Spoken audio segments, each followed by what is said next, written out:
望落去真係幾靚仔。主角出場啦，松板牛啊喂！放假啦！而家喺邊？而家係京都啊！今日就嚟呢度試下食壽喜燒啦喂！即刻嚟個前菜先，都幾精美咁樣喎。望落去真係幾靚仔。主角出場啦，松板牛啊喂！睇下係咪真係咁正先？但係食牛肉之前呢，打返隻生雞蛋係絕對唔少得嘅。食得，飲翻啲蛋漿先。我都係第一次食松板牛，真係睇咩料先。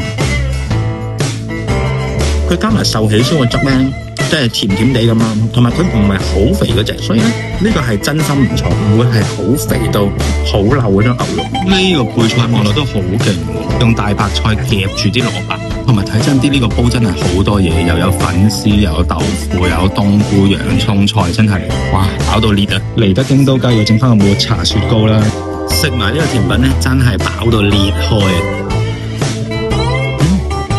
真係好香嘅抹茶味啊！哇，咁快食完啦，真係飽到裂啊！咁總括嚟講咧，我覺得松板牛都幾好食嘅，唔會十分之肥膩，同埋入邊環境都幾舒服嘅。我覺得真係好適合，如果你一家大細嚟京都咧，嚟呢種餐廳食咧就一流啦。因為其實日本好多餐廳咧，你要坐得舒舒服服都唔係咁易啊嘛。所以呢一間咧，我覺得非常之適合一家大細嚟。晏晝仲好鬼抵食啊，4000零一個餐。咁我哋下條片再見啦，拜拜。